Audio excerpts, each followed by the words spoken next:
and welcome to the big finale of the DTM season 2014. As tradition has it, we are here at the Hockenheim Ring and the sun is shining. We've got blue skies. We are so ready for perfect qualifying. And with me is Matthias Ekström, the man who really likes this track, because in the opening season you were a runner-up and also you won in Zandvoort in the last race. So that should really motivate you to do really well here today in the qualifying.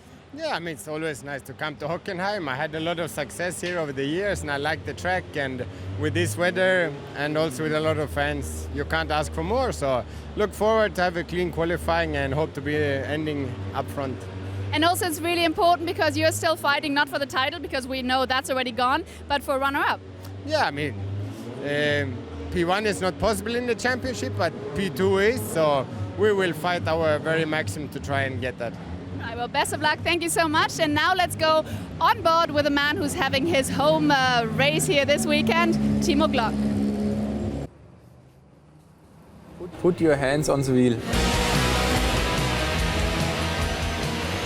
Komm schon!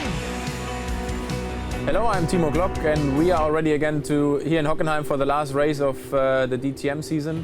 And I have the chance to show you one lap around the Hockenheim Ring in that simulator here. Boom. Press start. So we are here in Hockenheim for one lap in the simulator. So we arrive here turn 1, it's a very quick corner. 4th or 5th gear in a DTM car. You need to watch out for the track limits, which is very difficult to get the car in the right position. Second corner, very difficult in terms of the braking. You see, I just already was a bit too late. Lost it on the exit of the corner, so I lost a lot of speed, which you need down to the hairpin through the parabolica, which is a perfect possibility to use DRS and to overtake someone in the race. So braking is here very important. Hard downshifts. Need to get the car right, position it right, and try to get the maximum speed out of the corner to take all the speed down to the Mercedes arena, which is a very quick right-hander here. Easy flat with 220 Ks. Braking into the Mercedes arena, another hard braking, second gear. Try to be early on power again, take all the speed out of the Mercedes arena, which is flat in the DTM car.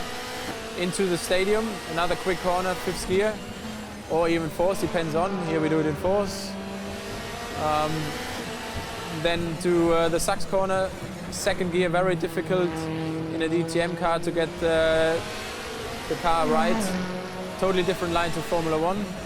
And then the last complex, a very long double right-hander, where you need to place the car again in the right position for the last corner, early on power, and then take all the speed down to start and finish. Well, there we have it. Thank you very much, Timo Glock, on a hot lap here at Hockenheim, this 4.5-kilometre circuit that opens the season and ends it as well. Here is the free practice times then. Marco Wittmann, top of the table. How often have we seen that during the course of the season? Joey Hando, very good free practice from him. That puts him into P2. All of that, though, counts as naught because it's qualifying that's important, and the qualifying is what we have here in the sunshine at Hockenheim today. Dave Richardson with you, and alongside me, David Addison. Good afternoon. And where has the season gone, David?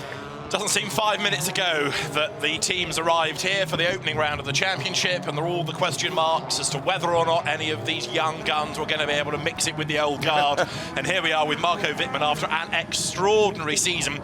Won the championship 2 rounds ago, didn't he, back at the Lausitz Ring in fairly grim weather. He did enough that day to score the points, whilst we were all getting excited about Pascal Wehrlein taking a maiden win. Qualifying still hugely important in the DTM, because although there is now this soft tyre option, it still really is to your advantage to use those softs from the front of the grid, and therefore the pressure is on as we get to the first part of qualifying.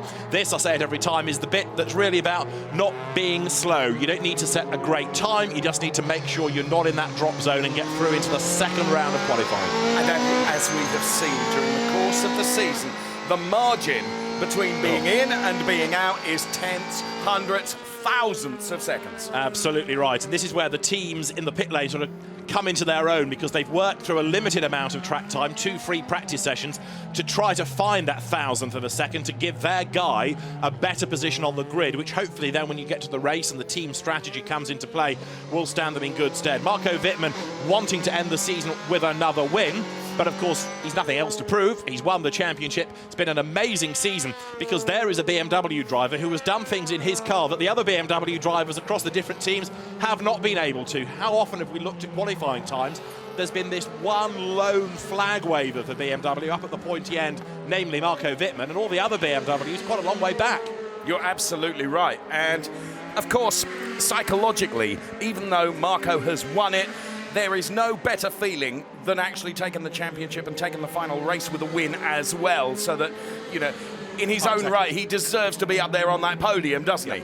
And, you know, on past experience, you wouldn't bet against him being P1 at the end of the race tomorrow. But we've got this excitement to come first, and that is qualifying. As we're watching Miguel Molina now in the Audi 20.5, then first sector around off the back of the parabolica, around the hairpin that really provides a pinch point here at Hockenheim, which will be the scene of so much action come the race tomorrow.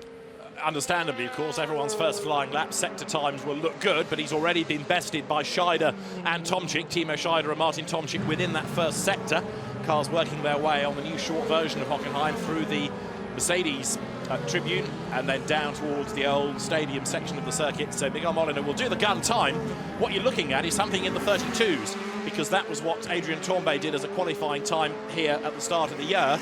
The quicker of the 2 free practice sessions was the second, perhaps understandably, because the track had rubbered up a bit more. And a 1:33.5 was a Marco Wittmann top time out of that second session. Okay, well, we're following Molina now as he rounds the Südkurve and heads towards the timing line to give us our 1:34.048, which notionally gives him P1 at the moment, but it is only notionally. But interestingly, that first effort was still quicker than anybody went in the entirety of free practice 1. As I say, the track's rubbered up a lot since. We've had an F3 race, we've had another free practice session for DTM, we've had Sirocco and Porsche qualifying, so the track should be better. The other interesting thing to factor into all of this is that take the 2 practice sessions together, 3 sectors times 2 sessions, so that gives you 6 sectors. 5 of those 6 have been topped by BMWs. Okay.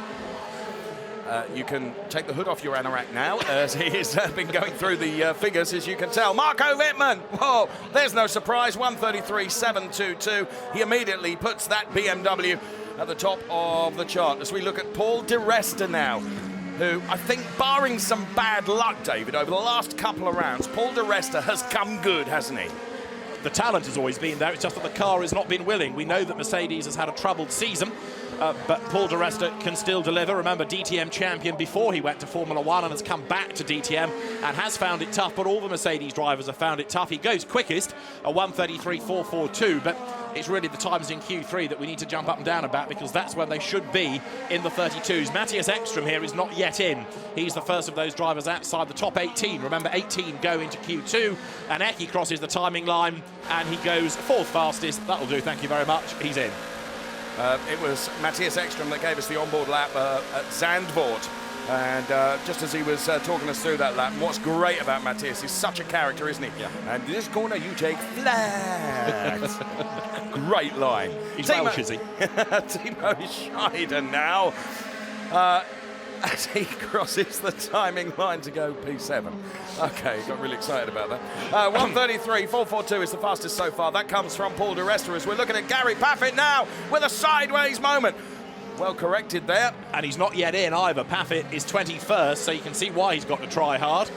And he needs to find something. Euronics has decided it's going to commit to another season, which is good to know. Matthias Ekström then you're riding with 5th fastest as he works his way into the Mercedes tribune up towards the end of the lap here. Personal best in sector 1.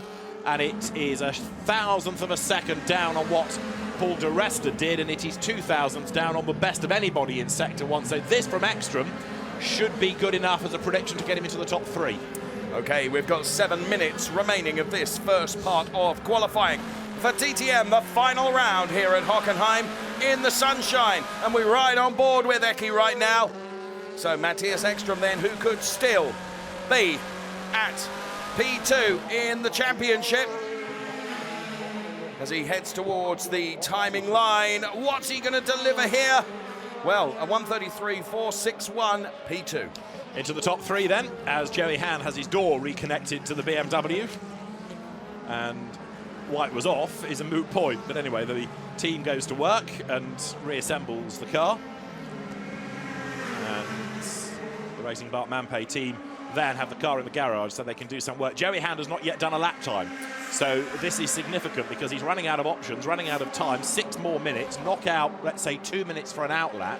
Yeah. He's not got much time left. No, he hasn't. And he fared well in free practice. So this is luck playing against him here. Well, we'll see and hope that he does manage to get that out. Here's Antonio Felix da Costa then, as he heads towards the timing line right now and goes P13. Okay, that gets him in. He was 20th. So those at the moment that miss out, Bruno Spengler, amazingly, former champion, Daniel Hockenheim, Vitaly Petrov, who caused 2 red flags in the second session, and Gary Paffett. So I'm afraid, again, you're looking at 3 Mercedes there, and also Joey Hand, who's not done a lap time. So 2 BMWs, 3 Mercedes in strife. Vitaly Petrov, free practice 2. His second red flag was because he put the car in the gravel. The first one, he stopped on the track feeling that a rear wheel was coming adrift. Really? Yeah. Well, we have 7 cars that have failed to manage track limits at turn 1. That all. And that's being observed by the stewards, of course, as Paffett dives in the Euronics car then. And good to know, as David suggested, Euronics continuing their association for a further year. We have 5 minutes on the clock. As we're on board with Matthias Ekström, who is currently P2. It's Paul di Resta that tops the chart at the moment. Those that look vulnerable are Augusto Farfus 17th, Mike Rockenfeller 18th. The gap between Rockenfeller and Spengler, who comes next, is just over 200ths of a second. So there is, as ever, very, very little to choose between. But Farfus and Rockenfeller, as I say, are the vulnerable ones. If Spengler or Junqueira can go back out and do anything at all. Junqueira has had a decent finish to the season, went well at Lausitzring, certainly didn't he, for Mercedes. And up and down the pit lane, there are teams getting ready with a new set of tyres. Mike Rockenfeller's car is perhaps one of those that might get a fresh set of boots just to try to make sure he gets in. Maxime Martin pits, Bruno Spengler pits, there's Junqueira in the ultra-smart Mercedes, and as he comes in, Petrov goes out. And we see the team hard at work here. There's Adrien Tombé's car. And it's a very busy pit lane in the final 4 minutes, isn't it? Absolutely. For some, this is the last roll of the dice because they've got to get their man through. At 6th is Tombé. I mentioned that because he was the pole man here back at the start of the season. And he was okay at Ossersleben, but after that, the season's unravelled a bit for the Frenchman, hasn't it? I'm afraid it has. And, well, we wish Adrien Tombé well. We're with Paul di Resta, where we were momentarily, as the champion Marco Wittmann heads back out onto the track then. Where are we at? 3.5 minutes. We're on board with Christian Vitoris. Now, interestingly, last time out of Zandvoort, Christian Vitoris, of course, driving the revamped Mercedes, and all of them in that specification of car now. Absolutely right. Now, Mike Rockenfeller has just left the pit lane. Augusto Farfus is on track. I mentioned those two because we've touched on the fact that they're vulnerable. Christian Vitoris then now heading down towards the stadium. Vitoris, the Ossersleben winner, one of the most random races of the season. Great race it was in the wet. Forecast is dry for tomorrow and glorious weather at the moment. It's a decent day temperature-wise, got a cloud in the sky.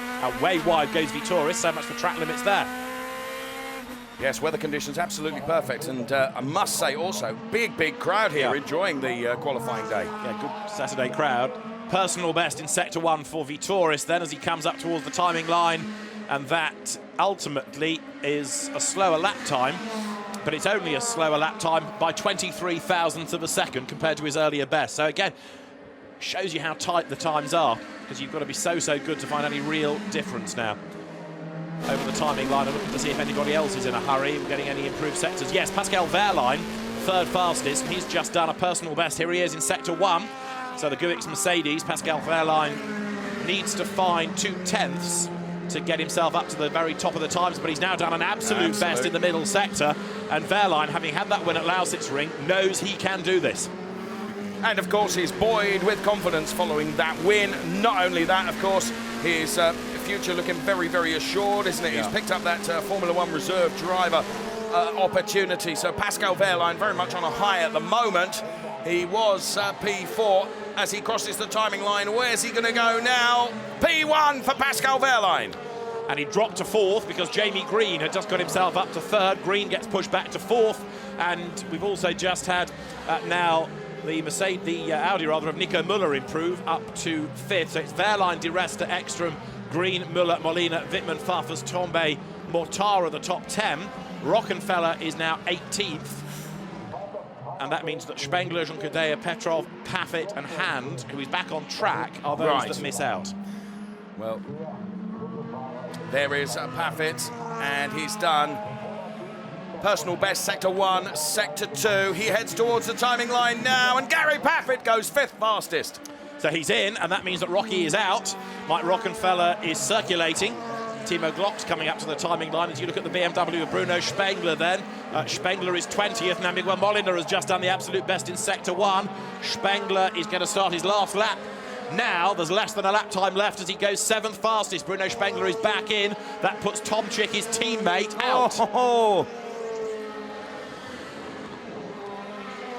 Tombe we watch now. Tombe now goes 2nd fastest. Adrien Tombe then P2. 12,000 slower than Wehrlein, just to show how tight it is. And now, because of that, we have got Vitoris out as well. There have been other improvers.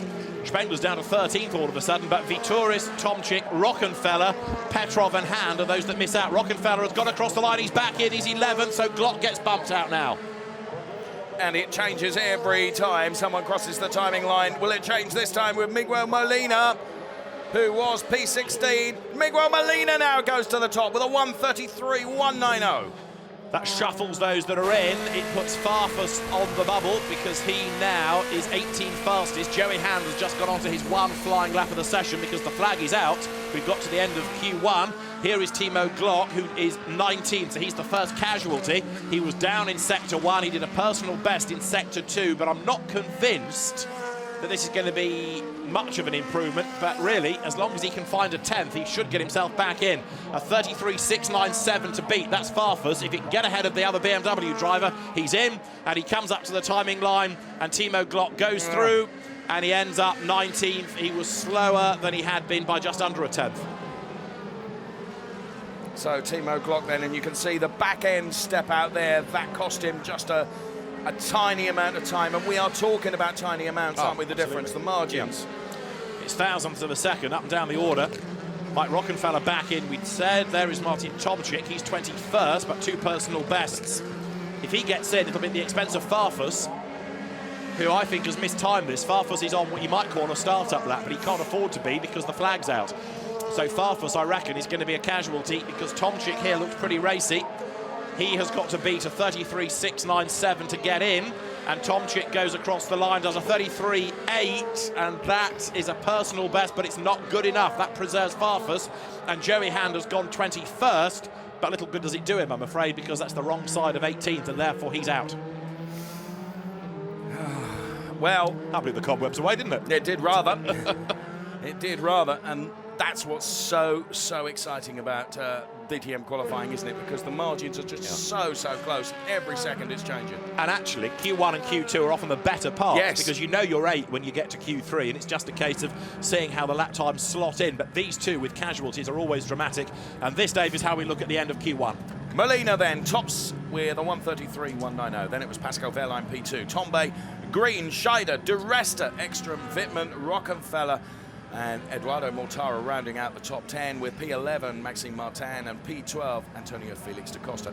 Then it was Robert Wickens, Gary Paffett, Bruno Spengler, Nico Müller, Danny Ucadella, and Augusto Farfus. Those we lose. Timo Glock, Martin Tomczyk, Joey Hand, Christian Vitoris, and Vitaly Petrov. Those are the casualties of the first part of qualifying here at Hockenheim, as we see the cars making the way back into the pit lane. Just have a small gap before we get out again for Q2, and the excitement reaches an even greater fever pitch, I feel. Shows you how a season can change quickly, can't it? Christian Vitoris, winner back at the start of the season, 22nd. Martin Tomczyk back on the podium at Zandvoort. He fails to get through as well. Lots of people being warned about track limits, but nobody having their times affected, as far as we can see from that first part of qualifying, as there is Timo Glock, frustrated, 19th, but as the drivers will say, you never know what they can do with a clever strategy, and you never know in the DTM what might happen.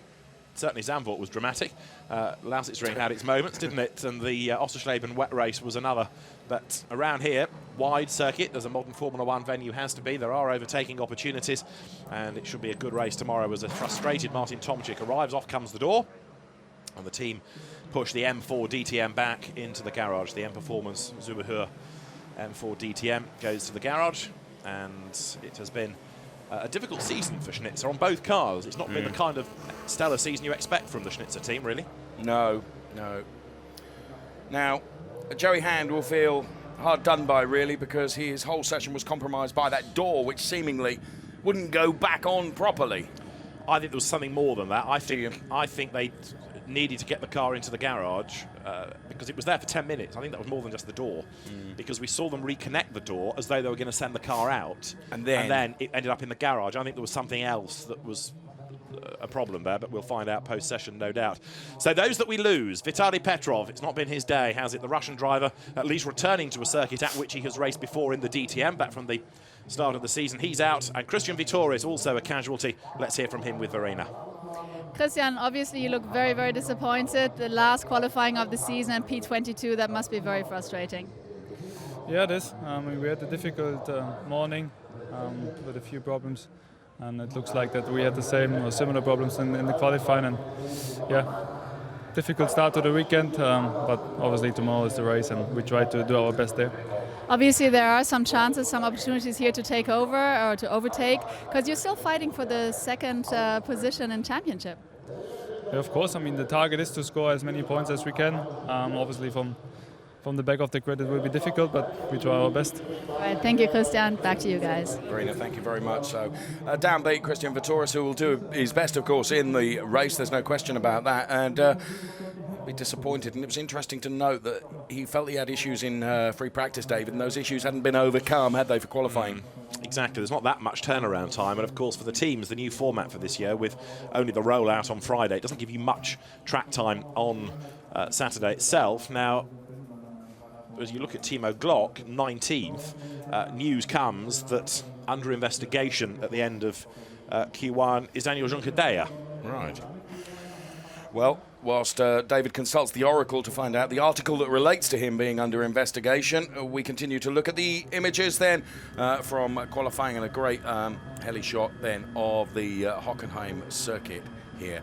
About an hour south of Frankfurt, and there is Joey Hand walking down the pit lane, and it'd be interesting to find out exactly what the problem with Joey Hand's car was. For Daniel Juncker-Deyer, yes, it is going to be reported to the stewards of the meeting. It has been investigated, now it's gone to the stewards. It's Article 23.8, which says the cars must always approach and exit a pit stop station on the fast lane under their own power. It is prohibited for mechanics, team personnel to push start a car after the pit stop.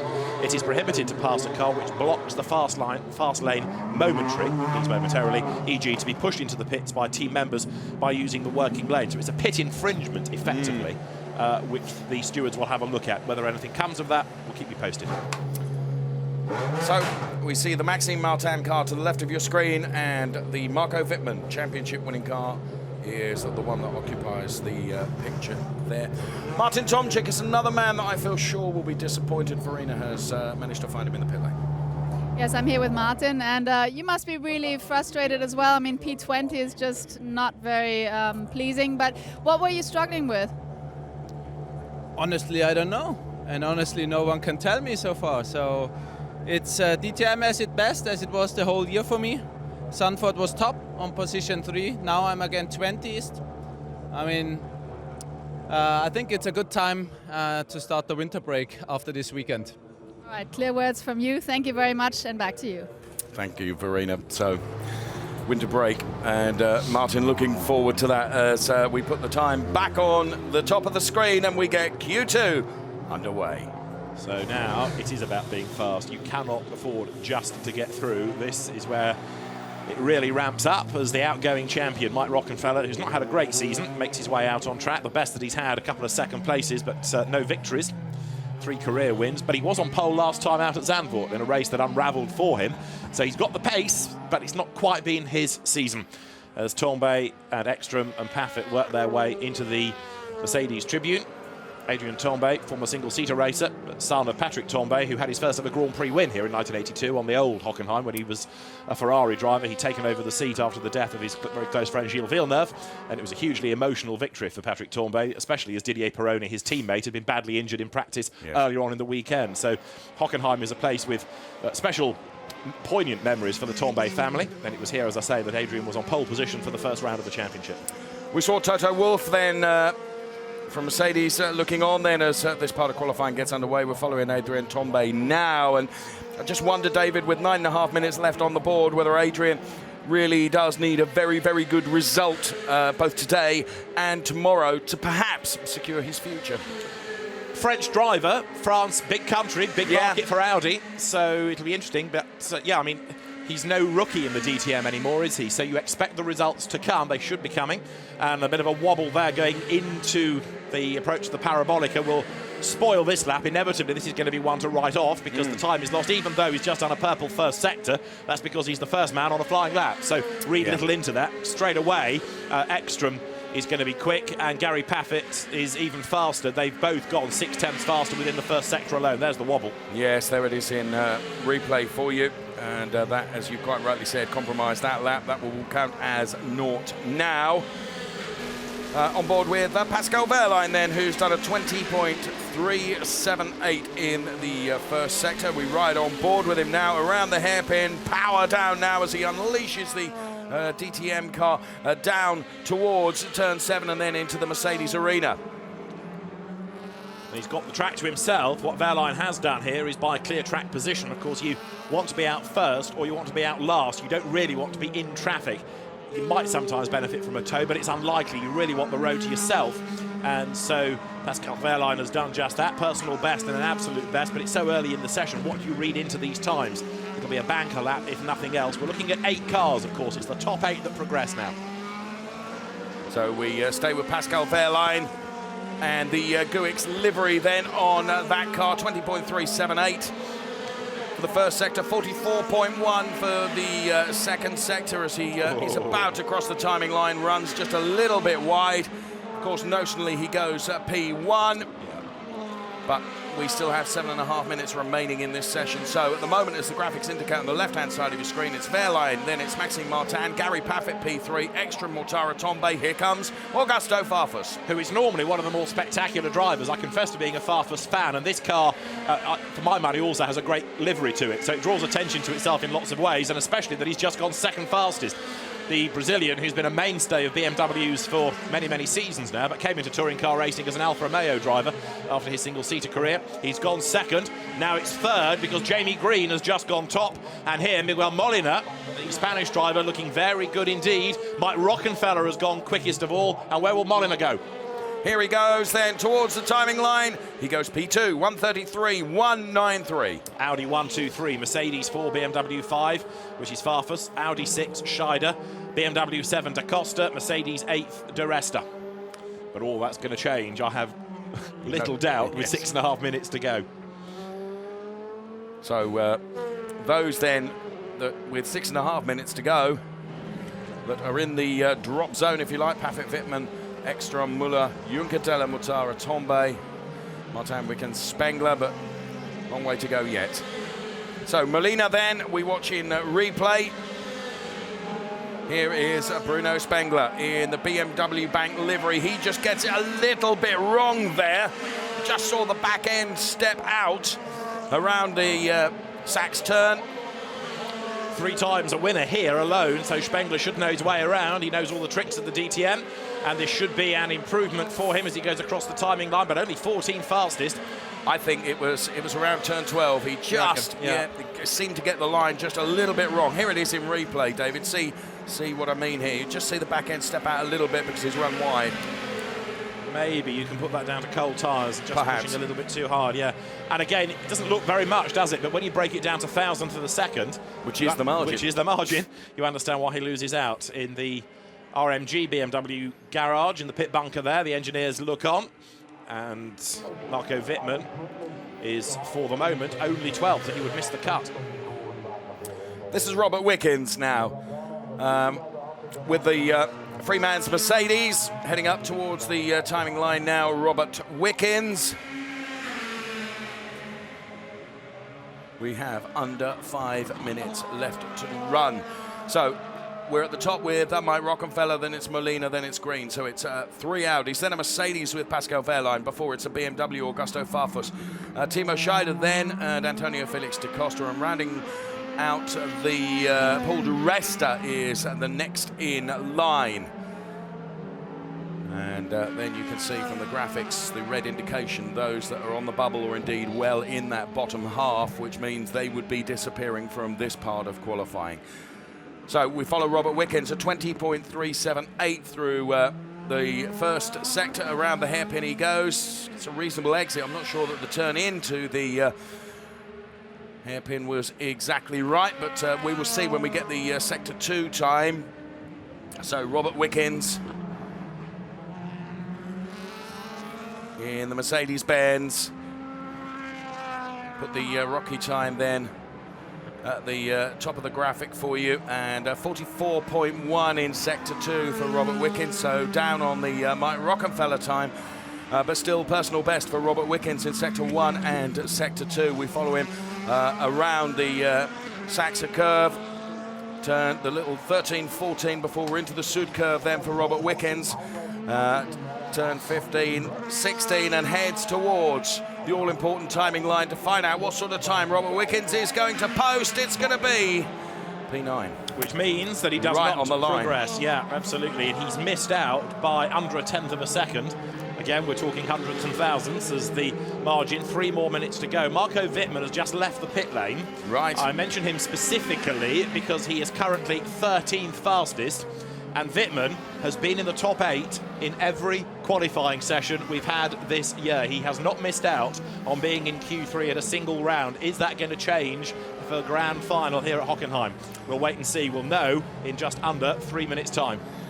So, looking at the judicial screen, as I'm renaming it, it's been turn 1 that has been the big problem in terms of track limits, but also turn 11 now is beginning to rear its head as well. And we have 1, 2, 3, 4, 5, 6, 7 cars that are being warned about track limits as we watch this in replay. And a new set of tyres going on. Hankook tyres for everybody across all 3 manufacturers. And so Matthias Ekstrom is hard at work because Eki is 10th, winner at Zandvoort, but for the moment he's going to miss the cut. The man on the bubble is Paul de Resta, so at the moment the target time, if you're 9.4 lower, is a 33.4. Yeah. The best time of the day, remember, is Marco Wittmann's, from free practice at least I should say, 33.5, but a 33.1 Miguel Molina in that first part of qualifying. And a 32.2 back from the qualifying session here at the start of the season. So right. we stay on board with Matthias Ekstrom.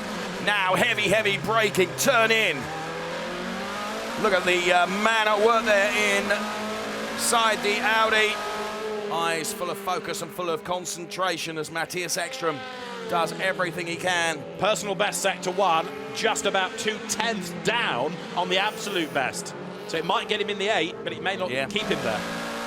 Well, we'll see what he does through sector 2. We're going to reach the line for sector 2 now, a 44.2 across sector 2. 10th down. Rocky's time a 1:04.548, so he was down on that. So Matthias Ekstrom then has just the Sud curve to go before heading towards the timing line. This might just edge him ahead of de Resta, but if it is ahead of de Resta, it won't be by much. Right. Well, now we will find out. He crosses.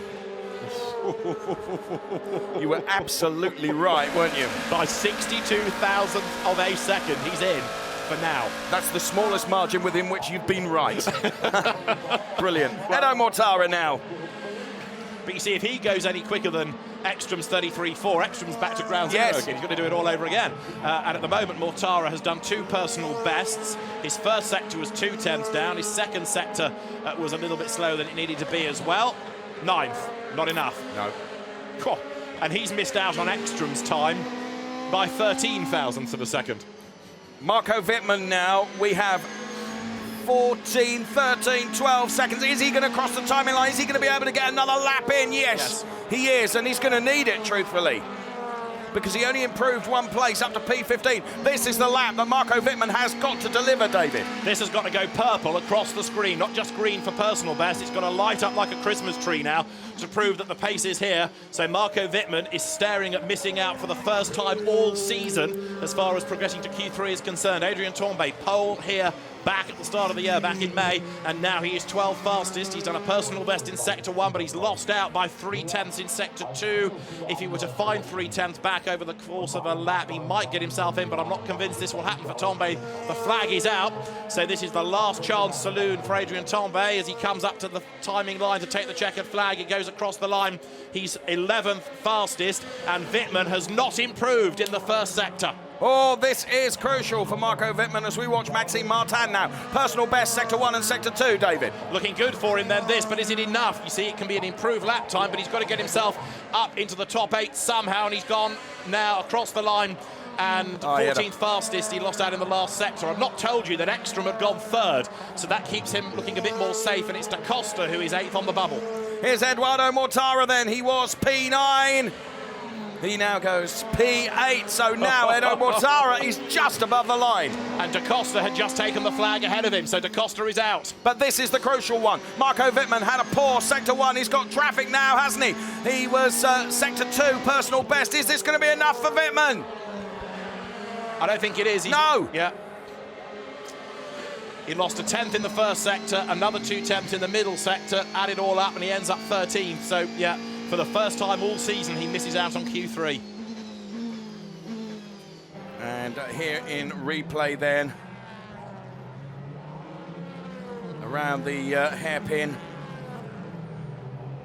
And we go on board with Wittmann, and this is where his line through the hairpin, and then he's got traffic ahead of him as well, runs out onto the curb. Well, as you say, for the first time, David, Marco Wittmann not into the final part of qualifying. Here's the result then in full for you. Mike Rockefeller topped the table with a 1:33.172.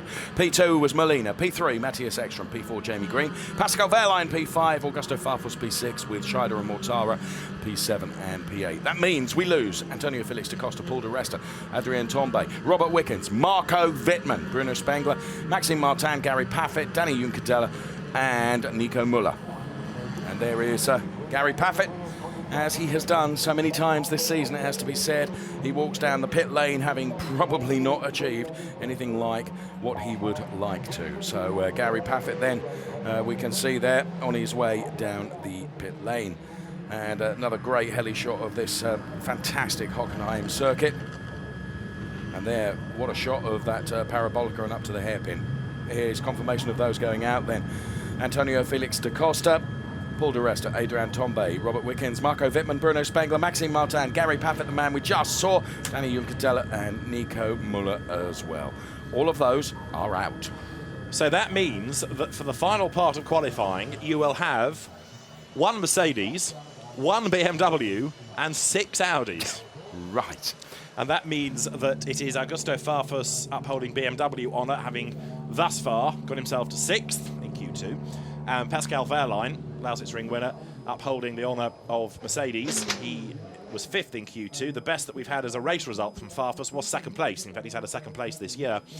But he is now hopefully going to be able to go strongly for BMW. As I say, he's upholding its honour. Scheider is for Audi 7th out of Q2 behind him, and Wehrlein for Mercedes is ahead. Of those we lose, Nico Müller, 18th, he will start on the grid. Rather anonymous, it must be said, in all the drama of the second element of qualifying. He looked good early on in Q1, but he's 18th in Q2. 17th, Daniel Juncadella in the Petronas Mercedes. The Spanish driver then not being able to back up the pace that we've seen on a couple of qualifying sessions this year. 17th he is behind Gary Paffett, his teammate in the Euronics Mercedes, who ends qualifying a frustrated 16th. But Gary's still trying to work with Mercedes and find which bits work, ready for an improved drive for next season, and it makes sense to have him as the development driver. It's been a sacrificial season, but he has gone strongly as best he can developing parts. Let's hear from Gary now in the pit lane.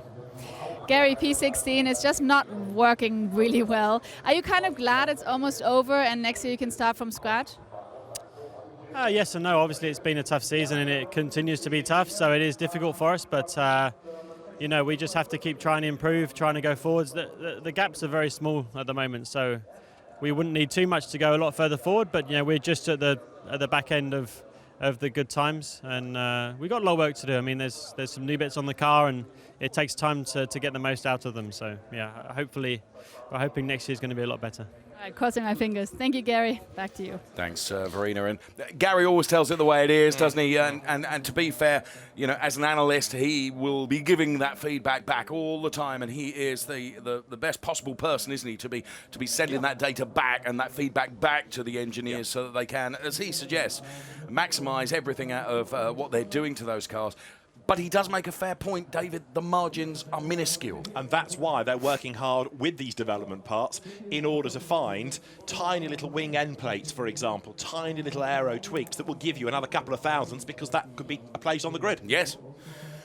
Paul di Resta we saw there momentarily. Antonio Felix da Costa, as we run through those that, of course, have gone out of the second part of qualifying. He missed out by 13 thousandths. Yeah. So we are talking tiny, tiny margins, and it means that Rockenfeller, Molina, Ekstrom, Green, Wehrlein, Farfus, Scheider and Mortara are going to slug it out for 11 more minutes.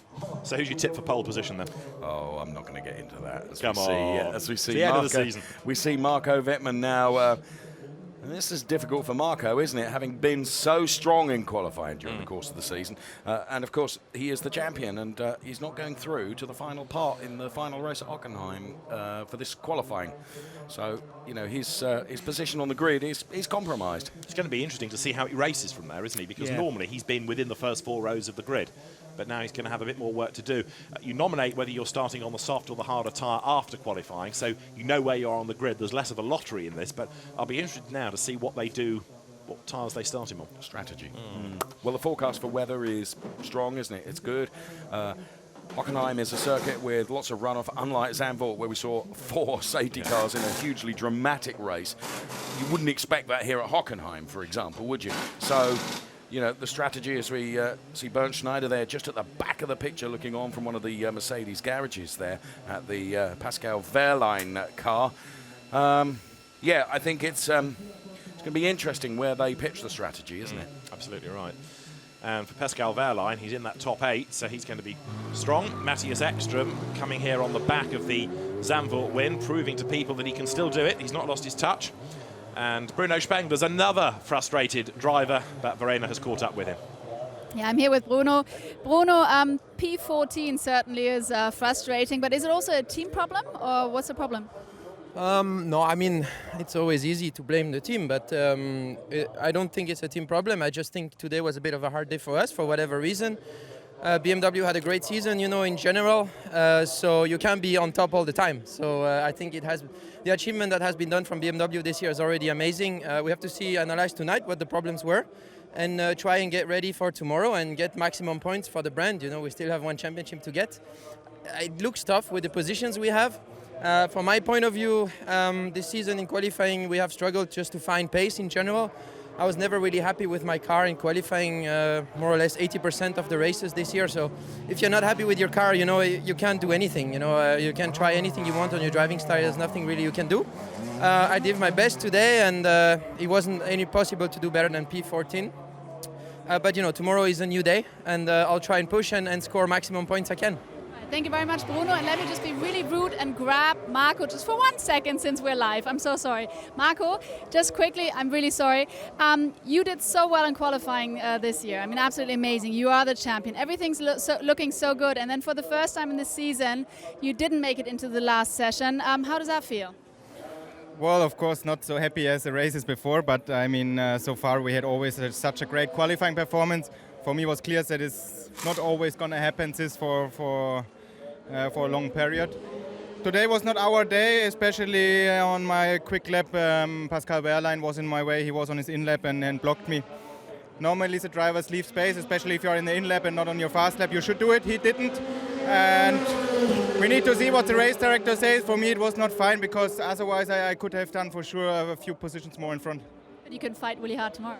Well, tomorrow is another day, and I'm looking forward. I mean, so far I started always in front, now in the middle, and so the motivation is even higher to get in front. I bet. Thank you so much, and apologies to the team, and back to you guys. Thank you very much, Verena, and well done for getting hold of Marco Wittmann. Interesting what he said, because, you know, I mentioned when we were talking through Wittmann's final lap that he had got traffic, and I didn't think he was impeded, if I'm honest. I'm sure the race director will study everything. He'll study the data, he'll study the pictures and have a look at it. But yeah, that's one lap out of a session, though. It is, and you know, I just felt he was wrong around the hairpin. Didn't seem to get the best line there. And yes, he did have, you know, he was running up towards Pascal Wehrlein, but I'm not absolutely sure Pascal blocked him. But as I say, that was one lap out of that part of the qualifying session. So there were other laps on which potentially he could have been able to wring the time out of the car. So Matthias Ekström means business here. He was not only the first man out, but he was actually queued up ready to go before the lights went green. He means business. Ekström wants a pole position out of this, doesn't he? Well, Matthias Ekström would like to be wearing the badge of second in the championship, and on the aggressive showing that we're seeing from Matthias Ekström right now, who knows what is possible. Tomorrow will reveal all, but before then, he's got to get his position on the grid, and he crosses the line now with a 1:33.403. Notionally, that means he is quickest in the first part of this session of qualifying, but we still have 7.5 minutes left to run, and here's Timo Scheider, who, in comparison to Ekström, has done a personal best Sector 1 and Sector 2. Looking good for Audi. Indeed, 6 of them in the top 8. First lap for Scheider, so it'll go green for him. Ekström hasn't had a pole position all year, and actually he's not qualified that well, has he, in many events? Remember the Nürburgring, dreadful qualifying effort. Lausitzring wasn't that hot for him either. Timo Scheider then slots in second. Rockenfeller is on track, Wehrlein is on track, Moliner is on track, Green is on track, so that means that Farfus has yet to go out, and there's one other that has not ventured out onto the circuit yet either. As over the line goes Pascal Wehrlein, and he goes second, 1:33.785. Jamie Green, oh no, Jamie Green has gone out. Who's the other one that we're missing? Mortara. Here is Molina then. P2, a 1:33.565. So Ekström at the moment at the top of the table, a 1:33.403. Then it's Molina, Wehrlein, and Timo Scheider. So we have 2 Audis and a Mercedes, the 1, 2, 3 at the moment, but still 6.5 minutes left of this to run as we watch Jamie Green now. Very, very experienced racing driver is Jamie Green, and he will try and wrestle the max out of this Audi, that is for sure. Double winner here. I'm interested to see how slow the times are compared to back at the start of the season. 32.2 pole for Tombe.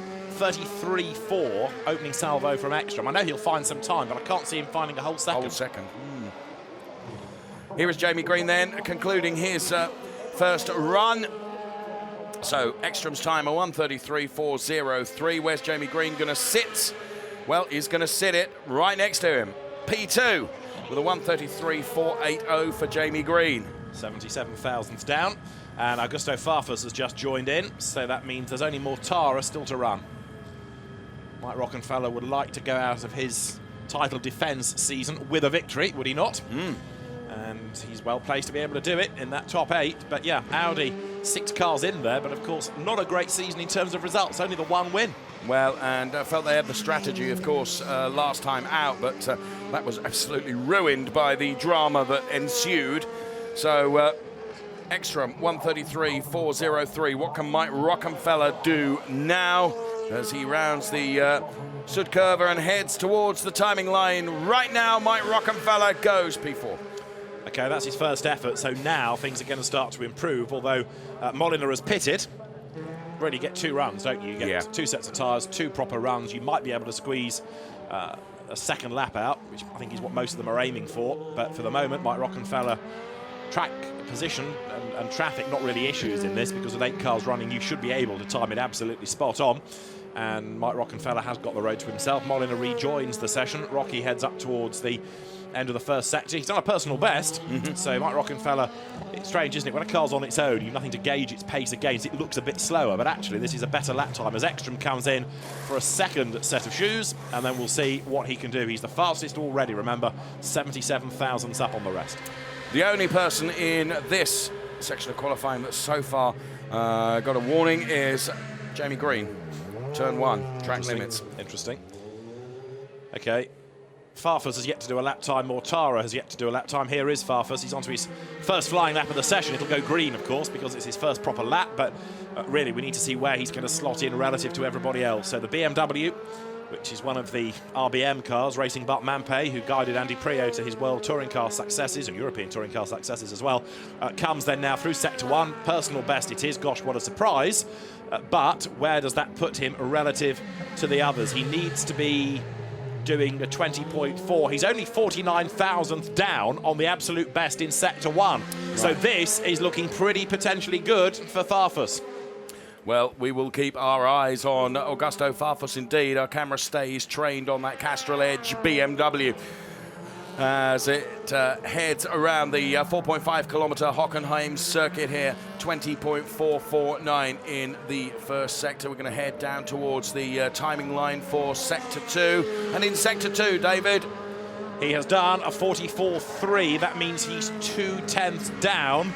So 2/10 off Ekstrom would put him fifth he's looking at the moment, unless he can really pull something special out of the bag in Sector 3, and bouncing over the curbs like that, I don't think he's going to help. It might be that his second lap is better still, yes, but this, as a prediction, is fifth. Let's see. So then, let's see if the fifth prediction is accurate. It's pretty spot on, to be honest, isn't it? A 1:33.609, I give up. Edo Mortara now. Better than anyone in Sector 1. Personal best Sector 2 is P6 with a 1:33.663. So Ekstrom still at the top of the chart then with a 1:33.403. Scheider is now 8th, but he's done a personal best in Sector 1, but he's lost a bit of ground, hasn't he? Like 3/10 in Sector 2, so I can't see this one being an improvement for the double champion, sadly, but let's see. He comes over the timing line. Personal best in the last sector. He does actually go 7th at the expense of Pascal Wehrlein, and he goes quicker than Wehrlein by 55 thousandths of a second. Well, Ekstrom on a hot lap now. We saw him just a few moments ago. Mike Rockenfeller, P4. This is Miguel Molina then. Blistering Sector 1, not such a good Sector 2. No, he's lost a bit of ground, hasn't he? And in fact, he's really struggling in that middle sector, which is the longer of the sectors. So if he can bookend it with good ones, this should be a half-decent lap. Oh! It's good enough, isn't it? Pole position, a 33.3. And had he not lost 3/10 of a second in the middle sector, that could have been the lap of the weekend. Couldn't it? Oof. Pascal Wehrlein is P4. And here is Augusto Farfus. PB, Sector 1 and Sector 2. Okay, 92 thousandths down in Sector 1, 2/10 down in Sector 2. Top 4. Third fastest for Farfus then, a 33.460, 57 thousandths of a second down on Ekstrom. Here's Eduardo Mortara then, as we get to less than a minute left to run. Eduardo Mortara goes to P3, and he can deliver one more lap for sure. And Molina, 1:33.316. Yeah, Mortara's got the time. Has he got the life in the tyres? I think he has, because he joined in a bit later. He's out of sequence, isn't he? And here's Scheider, down in 1 and up in 2. So where does that put him? He's back down to 8th, and his Snakes and Ladders session, he stays 8th. And this is his last lap, but I'm not sure he's got the longevity in the tyres now. No. Well, there is Scheider.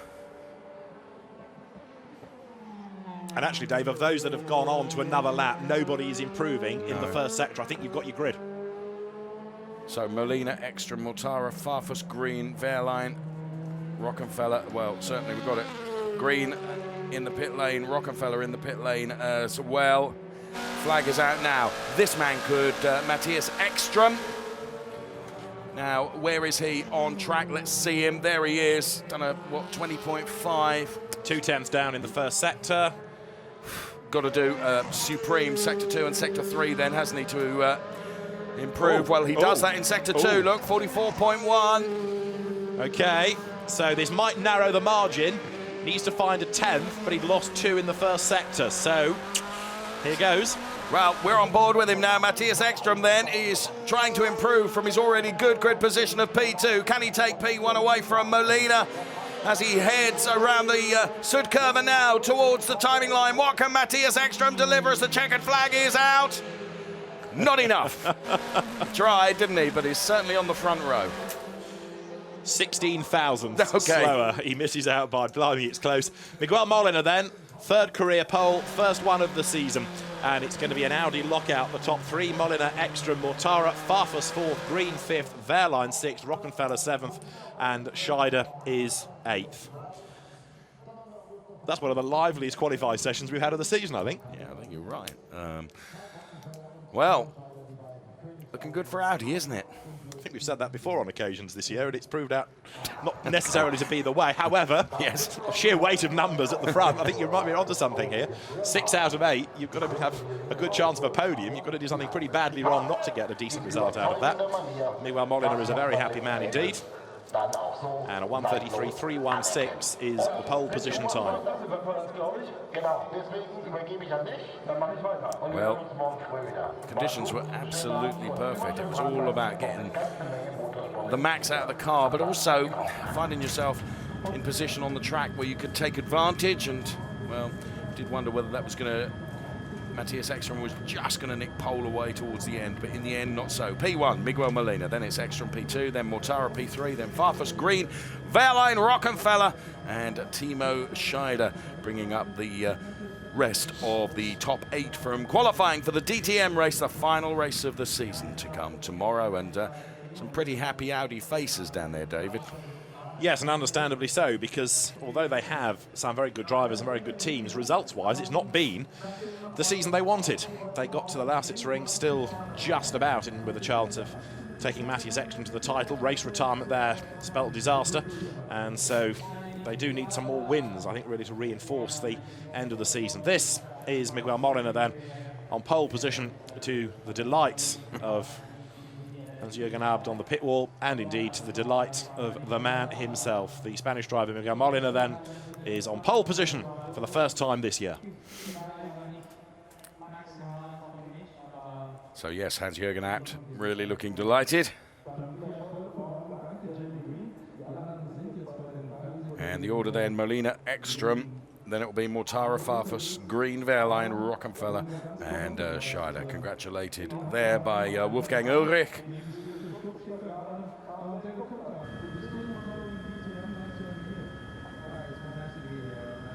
So there, a great shot of the three Audis. And the drivers just behind them there.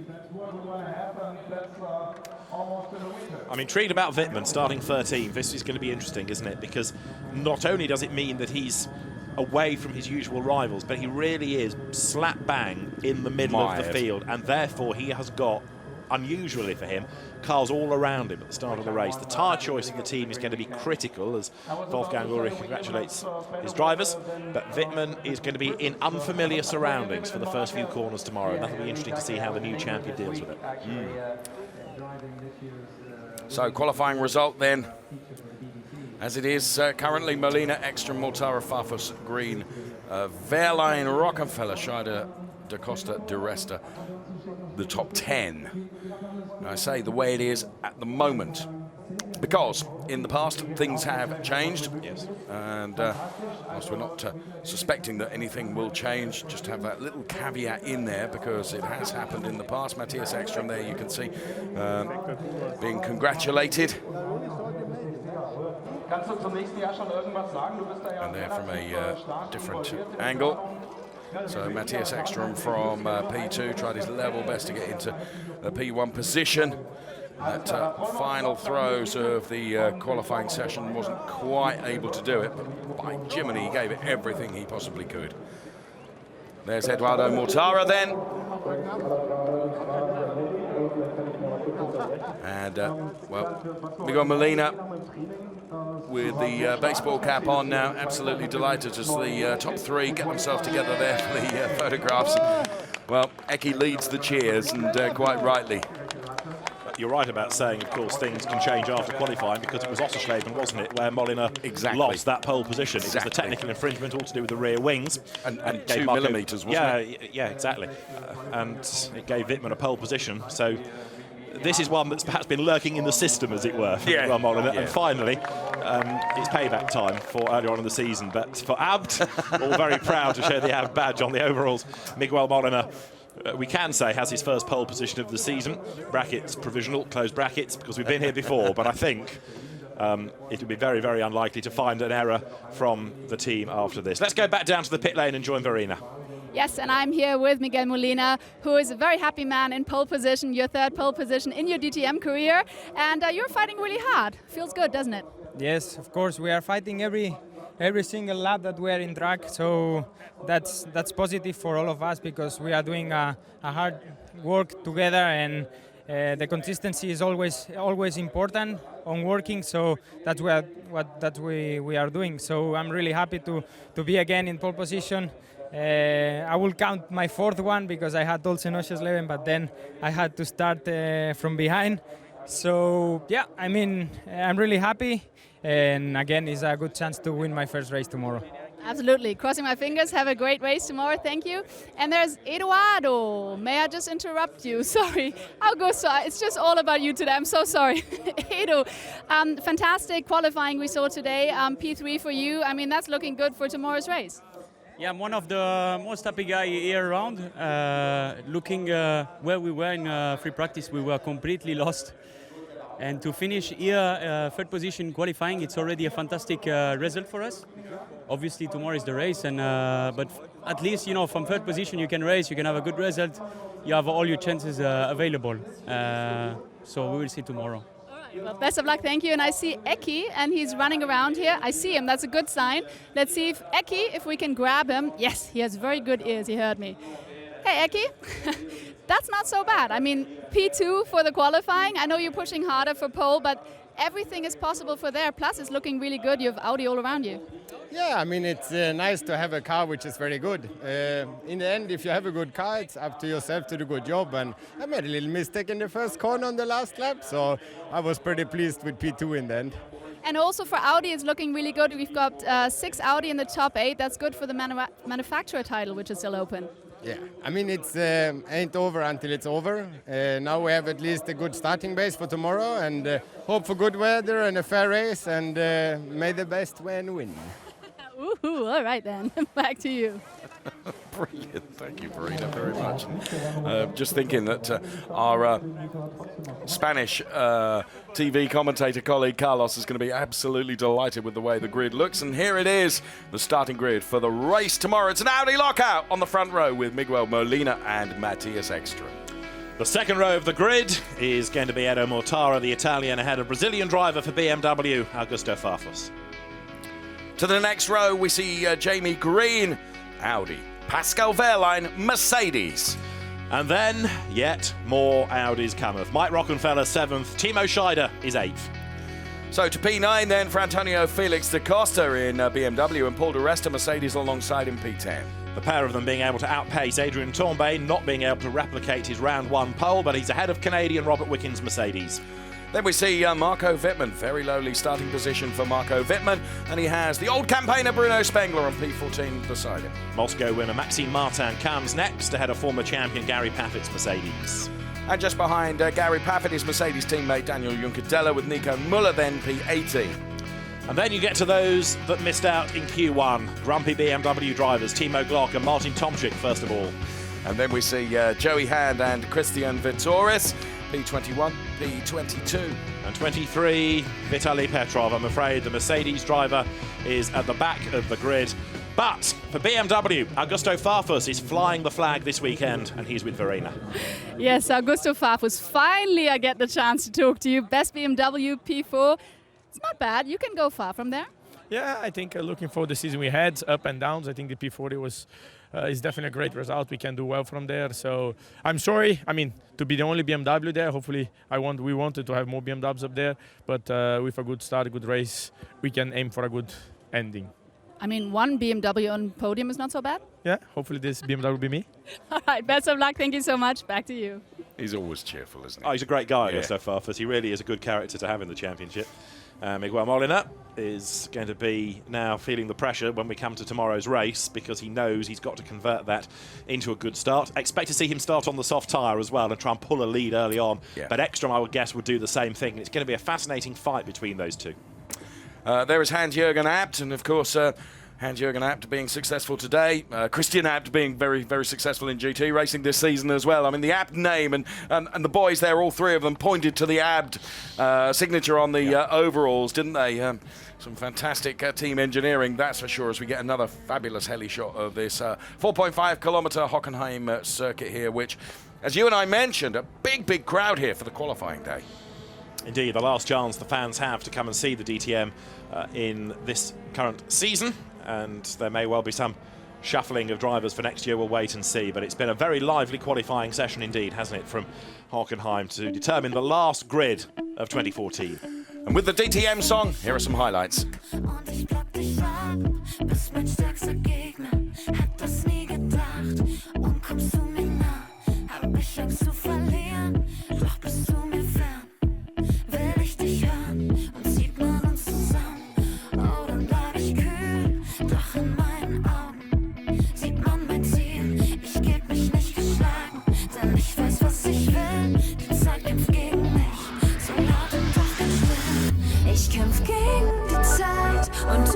Das Ziel. Ich kämpf gegen mich und ich kämpfe dich. Will alles riskieren, egal was passiert. Du kämpfst gegen mich und ich kämpfe dich.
Ich kämpfe dich.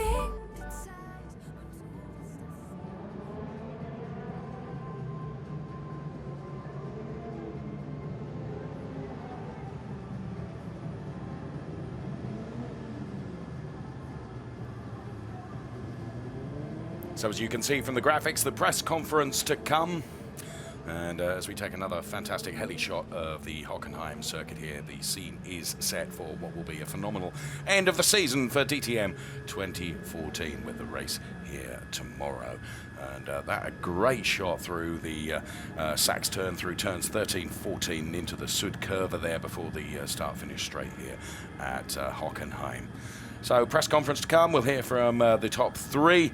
And, well, Molina, Ekstrom and Mortara going to be very, very happy with their performance. Of course, we've heard from them, from Verena, who's done a brilliant job in terms of getting hold of those drivers before they're ushered off to their press conference. Always have press duties, of course, and we get to bring you that press conference.